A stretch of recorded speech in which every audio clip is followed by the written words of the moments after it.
Assalamualaikum warahmatullahi wabarakatuh. Sebelumnya izin memperkenalkan diri, nama saya Devin Nurul Munisa dengan nomor 07 052 430 4110. Jadi pada kesempatan kali ini saya akan menjelaskan materi tentang WDM Teknologi Basic sebagai perbaikan dari uji kom pertama.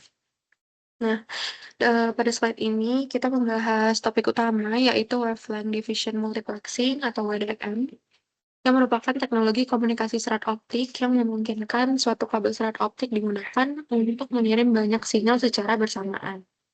Dan caranya adalah dengan memanfaatkan panjang gelombang cahaya yang berbeda-beda. Nah, teknologi ini juga sangat penting karena kebutuhan kapasitas data yang terus meningkat, sementara pembangunan kabel baru membutuhkan biaya besar dan waktu lebih lama. Selanjutnya, pada bagian pengantar ini ditekankan bahwa teknologi WDM sudah menjadi tulang punggung jaringan backbone modern. Jadi hampir semua jaringan jarak jauh seperti jaringan antar kota, antar pulau, bahkan antar negara menggunakan WDM. Dan materi ini disusun untuk membantu kita memahami bagaimana WDM bekerja, apa saja komponen di dalamnya, dan bagaimana teknologi ini diterapkan di jaringan data. Kemudian untuk ketujuan pembelajarannya, yaitu kita dapat memahami konsep dasar WDM, kemudian mengetahui cara meningkatkan kapasitas jaringan optik, kemudian mengenal arsitektur dan elemen sistem WDM, kemudian memahami teknologi utama yang mendukung WDM, serta mengenal jenis-jenis site atau node pada jaringan WDM. Dan dengan tujuan ini, kita hanya tidak tahu teorinya aja, tapi juga konsep implementasi.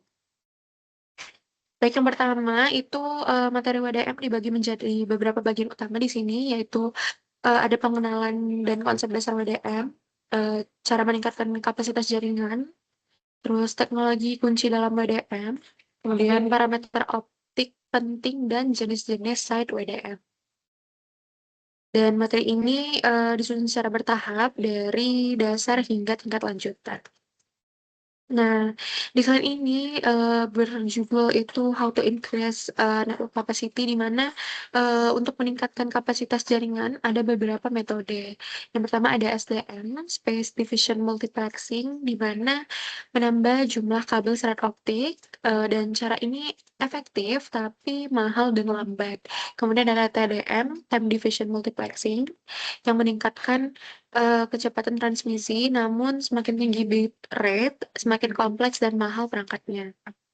Kemudian ada WDM, yaitu Wavelength Division Multiplexing, yang menambah kanal berdasarkan panjang gelombang. Jadi WDM ini adalah solusi paling efisien karena memaksimalkan syarat yang sudah ada.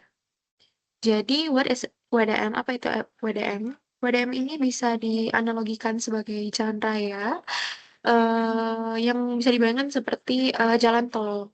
Jalan tol itu serat optik, kemudian jalurnya itu panjang gelombang, kendaraannya itu datar.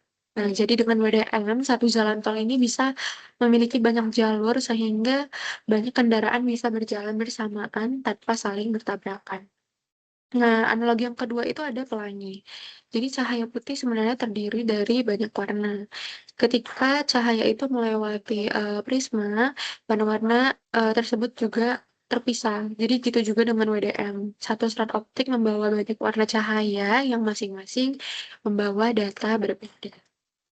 Kemudian untuk konsepnya sendiri, secara teknis WDM ini adalah teknologi yang memungkinkan beberapa sinyal optik dengan panjang gelombang berbeda dikirim melalui satu serat optik. Dan setiap panjang gelombang bekerja seperti kanal independen sehingga tidak saling mengganggu. Kemudian untuk cahaya pada WDM menggunakan cahaya inframerah dekat yang tidak terlihat oleh mata manusia. Dengan rentang panjang gelombang yang digunakan adalah sekitar 1260 nanometer hingga 1611 nanometer. Jadi ada istilah penting yaitu colored light itu cahaya WDM dan gray light itu cahaya non WDM. Kemudian ada CWDM atau course WDM, yaitu memiliki jarak kanal yang lebar, yaitu 20 nanometer lebih lebar, dan memiliki karakteristik yaitu biaya relatif lebih murah, jumlah kanal sedikit, jarak transmisinya juga terbatas, dan CWDM ini juga cocok untuk jaringan metro dan jarak menengah. Kemudian ada DWDM, yaitu Dense WDM, yang memiliki jarak kanal yang sangat rapat, misalnya 50 GHz atau 100 GHz. Nah, untuk keunggulannya itu ada kapasitasnya sangat besar, kemudian mendukung puluhan hingga ratusan kanal. Dan juga DWDM ini cocok untuk jaringan backbone jarak jauh. Kemudian untuk WDM sistem arsitektur ini merupakan eh, komponen dari WDM system dan multiplex and wavelengths. Kemudian untuk comparison atau perbandingan dari CWDM dan DWDM itu CWDM lebih sederhana dan murah, tapi kapasitasnya terbatas. Sementara DWDM lebih kompleks dan mahal, tapi mampu membawa trafik yang sangat besar, sehingga pemilihan teknologinya tergantung pada kebutuhan kapasitas dan jarak jaring. Nah, untuk yang WDM sistem arsitektur ini terdiri dari beberapa komponen utama, yaitu OTU yang digunakan untuk mengubah sinyal klien menjadi sinyal optik WDM, terus ada MUX untuk menggabungkan beberapa panjang gelombang, DMUX untuk memisahkan panjang gelombang, OA atau optical amplifier itu untuk memperkuat sinyal, kemudian ada optical supervisory channel atau ASC itu untuk membawa informasi manajemen jaring. Nah, untuk mode transmisinya itu yang pertama ada single fiber unidirectional. Nah, di mode ini satu serat itu hanya mengirimkan data ke satu arah dan biasanya itu digunakan pada sistem sederhana atau jarak pendek. Kemudian ada single fiber bidirectional, di mana satu serat digunakan untuk dua arah transmisi dengan panjang gelombang berbeda. Dan mode ini juga lebih hemat serat dan banyak digunakan pada jaringan modern. Kemudian untuk mode aplikasinya itu yang pertama ada integrated system, di mana pada sistem terintegrasi OTU dan WDM berada dalam satu perangkat yang memiliki keunggulan seperti mudah dikelola dan cocok untuk jaringan kecil dan menengah. Kemudian ada open system, di mana OTU bisa berasal dari vendor yang berbeda. Dan sistem ini lebih fleksibel, tapi membutuhkan perencanaan dan manajemen yang lebih kompleks. Kemudian ada advantage of WDM atau keunggulan utama dari WDM. Yang pertama, kapasitas jaringan sangat besar, kemudian transparan terhadap jenis layanan, kemudian mudah dikembangkan dan biaya lebih efisien dibanding menambah kabel.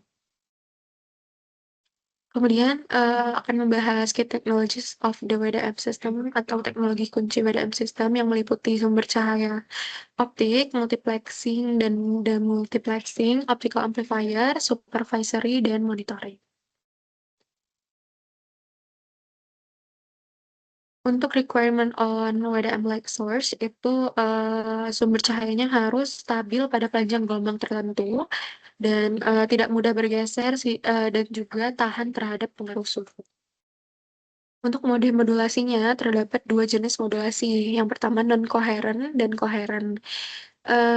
Non-coherent ini pemilihan modulasi ini mempengaruhi kapasitas dan jarak transmisi. Nah, untuk non-coherent optical communication itu penerima hanya mendeteksi intensitas cahaya. Jadi sistem lebih sederhana tapi memiliki jarak dan kapasitas. Untuk coherent optical communication itu menggunakan local oscillator dan DSP yang memiliki keunggulan bisa untuk jarak jauh, kapasitasnya tinggi, dan juga tahan terhadap dispersi. Kemudian ada optical amplifier. Optical amplifier ini digunakan untuk memperkuat sinyal tanpa mengubah menjadi sinyal listrik. Dan ada EDFA, itu erbium doped fiber amplifier yang bekerja pada panjang gelombang 1550 nanometer dan juga sangat umum digunakan karena memiliki gain yang tinggi dan noise yang rendah. Kemudian EDFA memiliki struktur atau komponen yang terdiri dari pembesar, kemudian serat dot terbium, isolator, dan kapur. Kemudian di sini ada prinsip kerja dari RFS atau Raman Fiber Amplifier yang memanfaatkan efek Raman pada serat optik untuk memperkuat sinyal. Kemudian untuk optical amplifier application,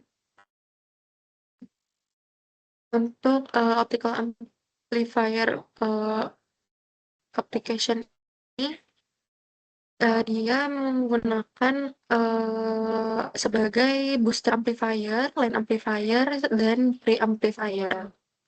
Kemudian untuk klasifikasi dari optical multiplexer atau demultiplexer.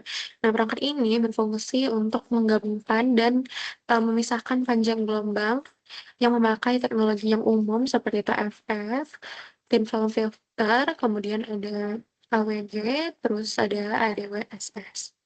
Ya, kemudian di sini ada TFF. TFF ini berguna untuk atau menggunakan filter optik tipis untuk memisahkan panjang gelombang tertentu.